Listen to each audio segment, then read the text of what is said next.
Kagaya niyan, nagsalita si NBI Director Matibag na bubuksan yung kaso and all that. Ang perception ng Senate judges, putang ina, nilatakot mo kami, gago ka, yung ganon. Nagsalita si Cayetano kanina, Pia Cayetano. So, sa Monday, magkakahara, exciting yung sa Monday. Malalaman natin how NBI Director Matibag will answer questions and how he will be able to move around the hostile environment, no? Galit yung senator sa kanya, yung judge sa kanya.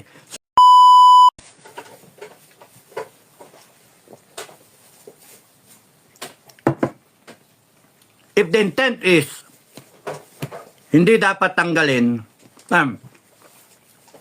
the intent is tanggalin kasi we don't want to get stuck with the Vice President. 6 years. 4 years down the road. Natadiko ko. Sabi nung iba, wala namang ginagawa yan eh. Wala namang ginagawa yan. Pakuha ng picture eh. Abroad. Kaya nga eh. Sang-ayon kayo?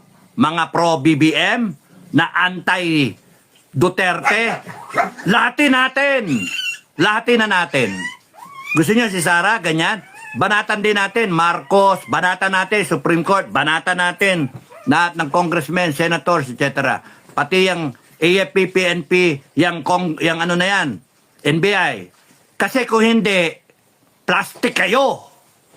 Sinisingle out ninyo si Sara Duterte, pero takot naman kayo na ma-rape yung tao ninyo, yung mga idol ninyo, mga magnanakaw. Sipin mo, isa is yung corruption. Isa yun sa index na hahabulin natin. When it comes to corruption, ano rating niya? Puta na, pagkasiniro ka, yari ka. Kasi kung kunyari 10 criteria, example lang to kung 5 yung criteria, 20 points ang bawat isa. Kung pantay-pantay, equally important. Ganun gumawa ng sistema, mga kababayan. Kung 5-point criteria, 20 points ang bawat isa, 20 times 5, 100%. Isipin mo, isiro ka sa isa. Putang ina. Pinakamataas mo, 80. Tama, no? 20 times 8. 20 times 4. Kasi 20, equally important. Pwedeng ganon. Kung 10 ang criteria, 10 points ang bawat isa. Equally important. Or, merong weight. Yung iba 5, yung iba 3, yung iba 20, yung iba, meron pa, kunyari, 50 points ang mahalaga. Ganon. Paano kunyari, isang rating is character. Integrity kunwari. Subjective. Pero, we give value to that. Loyalty to the Constitution. Isipin mo. May mga kriteria pwedeng pag-usapan and then bam. Kung ka, ayan na, litaw, may kriteria ka and then we put it in our provisions sa Constitution, tanggalin natin yung putragis na impeachment na yan. Kagaguhan eh. So that we will not be spending billions of pesos to allow a ruling party who has the power, who even corrupted so many institutions and people using taxpayers' money, binayaran nila. So that yung kanyang political opponent, tirahin niya. Putang ina mga yan, no? Binabayaran natin yung impeachment na yan. Na yung Inday Sara ninyo, natin, love you Inday, yung Inday Sara ninyo, ay siyang binabayaran natin para tanggalin si Inday. Putang inang sistema yan. And here you are, magrarally, hindi kayo papansinin. Hanggang sa dulo, igigilty nila yan. Kung sakasakali, hindi nila makuha yung 16 at may biglang bumaliktad. Kaya sabi ko sa inyo hahabulin nila dyan mga 17, 18. Para, kung 18, meron silang 2 buffer na boto. Kuha nyo? Hindi sila nagpaplano para 16 lang. Kayo, ang iniisip nyo, 16. Sino ba yon? Sino yung 16 na yon? So, merong na ay nako. Kunyaring lumaglag yung mga baka. Nag-parachute yung mga baka. Ayan na yung mga baka. 2 baka lang, putya na. Hindi baling di ka na maboto. May 2 baka ka. Tragis. O, di ba? You can retire in luxury for the rest of your life. And your family is set. Pera natin yun. Puta, gago eh. Sira ulo. So, ang ano dyan, pagaya niyan, nagsalita si NBI Director Matibag na bubuksan yung kaso and all that. Ang perception ng Senate judges, putang ina, nilatakot mo kami, gago ka, yung ganon. Nagsalita si Cayetano kanina, Pia Cayetano. So, sa Monday, magkakahara, exciting yung sa Monday. Malalaman natin how NBI Director Matibag will answer questions and how he will be able to move around the hostile environment, no? Galit yung senator sa kanya, yung judge sa kanya. So hostile. Ang ano ko diyan, baka i-contempt siya. Ganun ba? Malaman natin, exciting yan sa Monday. So ang sa akin, ang sasagot sa inyo yan, pagka nagkaharap-harapan na tayo sa mga people's court, ano, sasabihin yan, nagawa ko lang yung trabaho ko. Parang yung siniktore, nagawa ko lang yung trabaho ko. So, AFP, ganun din, nagawa ko yung trabaho ko. Trabaho lang. So, I think it makes sense if we have this honest to goodness performance evaluation na itayap na lang natin sa sistema natin para wala na yung impeachment na yan, wala na yung mga mga kaso-kaso na yan na tatawanan ka lang, kunyari control nila. Ang punto, i-fail safe natin kasi nangyayari yung ngayon. Hindi biro-biro ito. It's a fact already that the government is spending billions of pesos to impeach Inday Sara because of that initial 125 million confidential fund. Even if you impeach Bongbong Marcos, if kunyari baliktad, ang may control ng lahat ng pera is Inday Sara, the Dutertes. Controlled nila. At i-impeach si Bongbong Marcos sa 4 billion, 4.5 billion na Intel confidential funds amounting to, let's say, 12 billion. Stupid pa rin, di ba? 100 billion, 12 billion. 100 billion, 12 billion. Stupid pa rin. Kahit 70 billion, 12 billion. It doesn't make sense. Then you will impeach the officer. Why not just have a system that there's a rating, there's a standard, you fall short of the standard, what do? Tanggal ka. There's got to be that policy provision in our Constitution na hindi tayo pumapayag talaga na gagastusin nila yung pera natin, kukurapin lahat ng institusyon na involved dito sa impeachment na to para tanggalin yung pag-asa ninyo na uupo para ubusin yung korupsyon. Hindi ba gago? Saka nakakita. Kinuhanan ka ng pera, ninakawan kayo ng pera para tanggalin ang Inday Sara ninyo na siyang pag-asa ninyo na sagipin ang bansa natin. Di ba gago? Yun yung overview. So, pagka nagkaroon kayo ng pagkakataon, mga kababayan, na baguhin ito, wala na kami, natake bigla ako kunya, ay natake. Ay, God forbid, no? Natake kami. Kala ko, yung inatake ko kagabi, kala ko inatake ko kasi parang tabingi yung ano ko, yung mukha ko, ganun ba? Sabi ko po tayo, parang,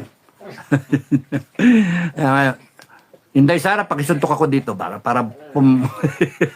manon. Sabi ko ba, sobra yata akong stress. Na kaya nga, ang ano ko, there's got to be, kung kayo nagkaroon ng pagkakataon na baguhin to, I think, I'm really confident that it makes sense. Why will it make sense for the Filipino people to spend billions of pesos? 70 billion na kamo.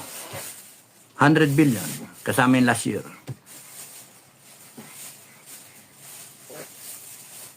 Like, and wala pa dyan yung bilangin niyo yung time ng Senate. Ngayon, nag-impeach 3 araw every week. Na yung 3 araw na yan, they could have decided about the flood control. Nag-imbestiga sana yung Blue Ribbon Committee kung meron pang ganon. At tapos nun, maayos yung oil crisis, maayos yung lahat ng na yan, problema, di ba? So, may problema talaga tayo. So, yan. Kung wala na kami, ayusin nyo. Sir Dado, what won't happen? Do you still have a mission?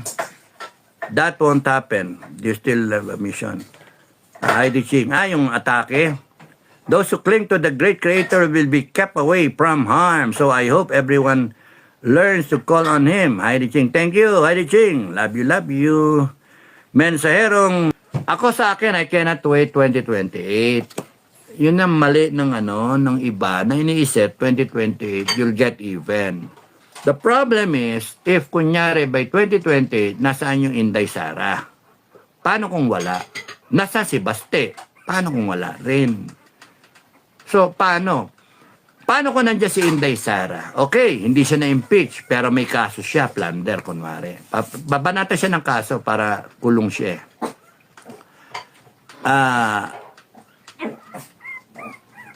Isa pa yun sa mga detalye na dapat ilagay natin sa Constitution na yun sa Constitution natin. Na yung kaso-kaso na yan, pwede kang tanggalin by way of yung sinasabi ko na Pero siguro yung mga kaso-kaso, mayroon kang immunity. Yung mga top officials siguro. Ang dyan, ang daming ayusin. Ang pinakamali, nakikita nyo ngayon, yung kung kaya ng presidente o kahit sinong ruling party i-bastardize yung ating constitution at gamitin yung provision sa constitution, natanggalin yung kanyang political opponent. 2028 pa, binabanatan na impeachment si Inday Sara. No more Duterte. At nagsanib puwersa silang lahat. Kaya nga, beware of the beware. No? Pinapalalay Romanovs. Pwede, pinatay yung buong pamilya nang take over yung komunista. So,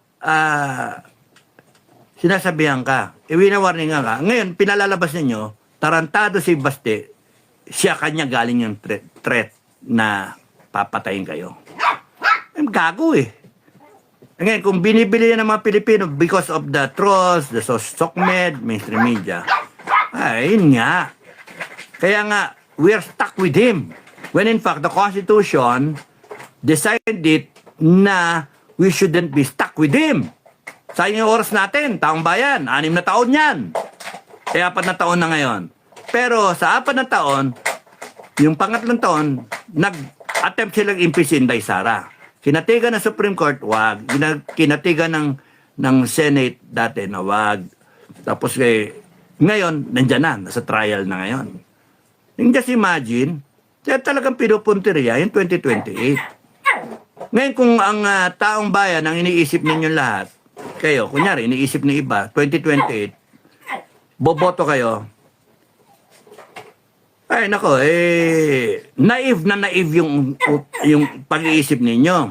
You're very gullible. Kasi, ang hawak nila yung COMELEC.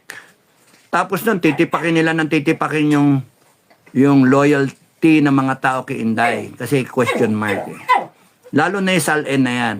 Lalo na yung mga bank statement na yan. Pagka yan, magsisinungaling kunyari yung ibang tao.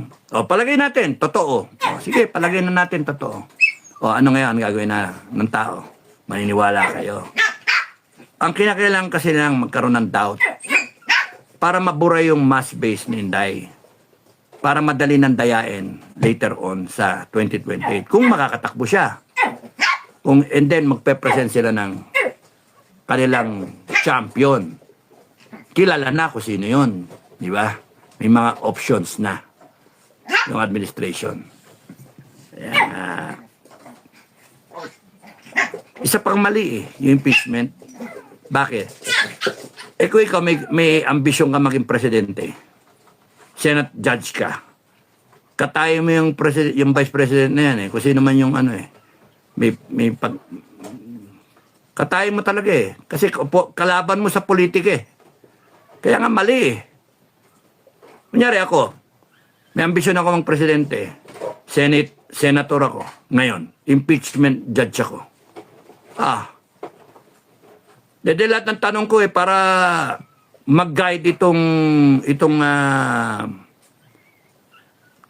prosecution para tsaka yung taong bayan na ang galing ni ganyan ang galing ni Senator D, no? D, hindi T.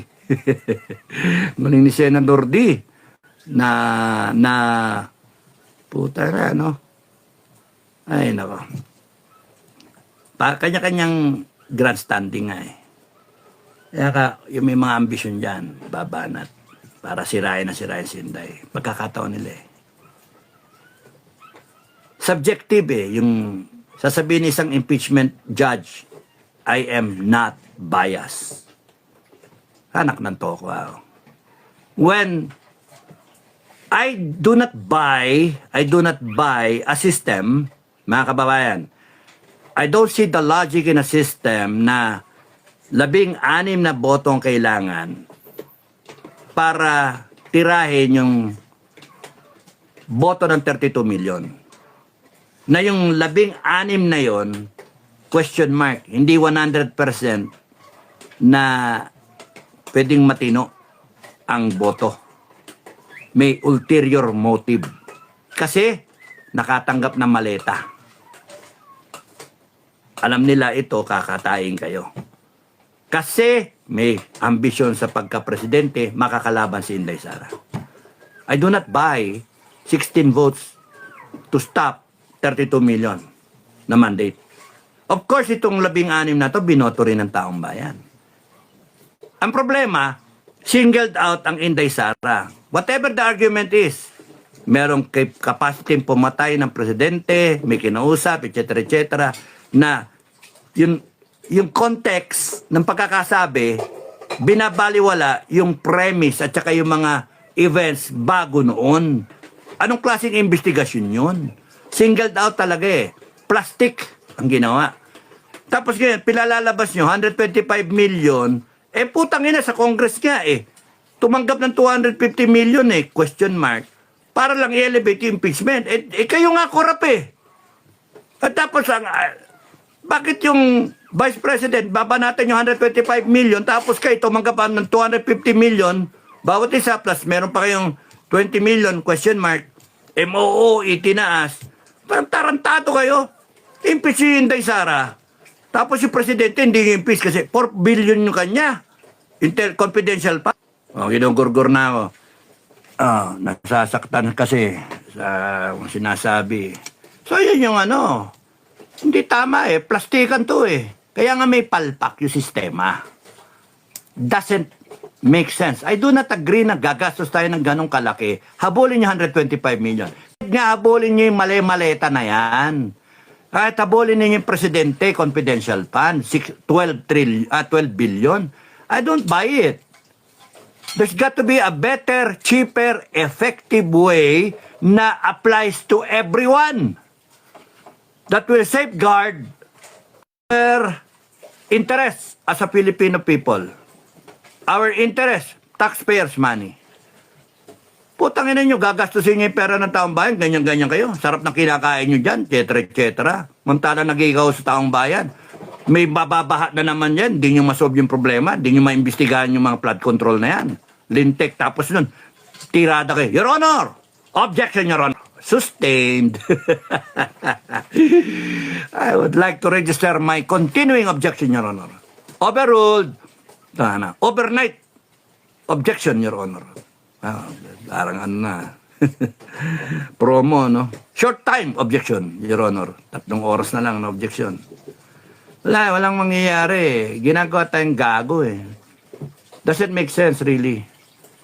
Pero kung performance evaluation na lang, na maayos yung pagkakatira, because it will get the right behavior. That's what systems are created for. To generate the right direction, to generate the right behavior, and the right results. Yun. And it is fair. It has to be fair.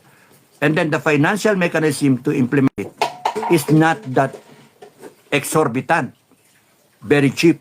Because, performance evaluation. Ginagawa lagi yan eh. So kung meron man sa civil service, kung meron man existing ngayon, i-tie up na lang natin as a constitutional provision na yung removal ng any elected or appointed official. Tipid tayo, mga kababayan. Hindi yung 70 billion impeachment, Inday Sara, 125 million, nahabol nyo. Ninakawan nga tayo yung trillion dito sa flood control. May mamamatay na naman this year, next year. Sige-sige sila. Tatanggalin yung Inday Sara, political process. Tatanggalin nila yung pinakapag-asa ng taong bayan na siyang kokorek nitong lata habol sa mga korap, tatanggalin kasi political opponent. At madidinig mo yung justification, impeachment is a political process. Tang-inang yan. We should not follow the rules of God because impeachment by nature is a political process. Putang ina nyo. Ina nyo talaga, ina nyo. Political process. Kung magkaroon sa history natin na nagkaroon ng Filipino Revolution. Puta na mas madugo sa French at saka sa Bolshevik Revolution. Pinagbibitay. Bawat kilometro ng EDSA, makita mo, nakabitin yung mga tao. Putang na yan. Tapos hindi pa nakontento, pinatay na, sinunog pa. Ng putya. Ganong galit ang tao. Pagka, alam nyo sa mga kababayan, mabait pa nga kayo mga Pilipino.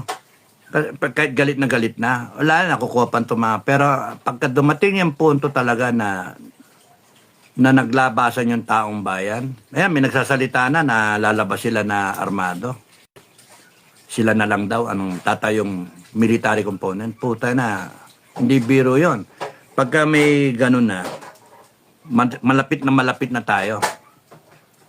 Pagka tumayong, kasi wala na pag-asa tao And pagka naisip ng tao na, ba't kami magre-rely sa ibang grupo? Sa sarili namin na lang. Bakit? Kailang ba? Ako, kaya ko rin lumabas. Ganon. Pagka ganon ng taong bayan, naglabasan niya ng lahat armado. I don't care kung barel o pistol, o kaya tirador, o kaya samurai, baseball bat. Ang punto, armado.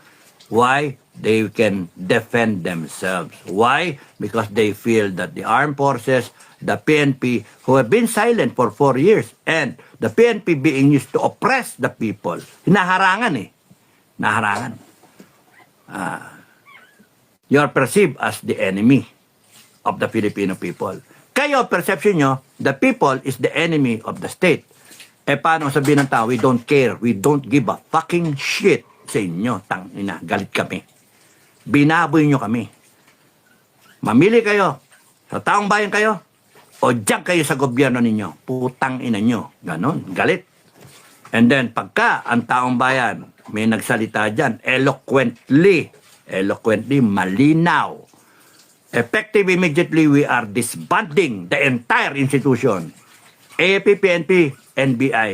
Anong gagawin nyo? Raratratin nyo? Babarilin nyo? Hindi nga, armado nga yung tao. Sa tingin nyo, ilang tao kinakailangan para disarmahan ang isang sundalo na may baril? Kung kalaban yung taong may baril. Paano kung kumampi sa tao yon? You see, the problem? It changes the equation. EDSA 4, EDSA 1, EDSA 2, military, civilian. EDSA 1, military, civilian. Nauna yung military. Humingi ng tulong, sumuporta civilian. EDSA 2, nauna yung tao. Sumuporta, buo yung armed forces. EDSA 3, nauna yung tao, wala. Yung armed forces, pinili yung gobyerno. GMA, bakbakan. Uwi. Walang military component. EDSA 4, natuto na yung tao. 4 na taon nagpipis rally. Wala. Matuto yung tao. Lalabas siya, civilian. Siya rin yung armado. It changes the equation. Now the AFP tsaka PNP, kayo NBI, will be faced. Putang ina mga kayo, tang ina ninyo, sasabihin ninyo sa taong bayan. Rebellion yan, inciting sedition yan. Putang ina, insurrection yan. Ang sasabihin sa inyo ng tao, putang ina nyo, we don't care, tang ina ninyo, silaban namin kayo eh.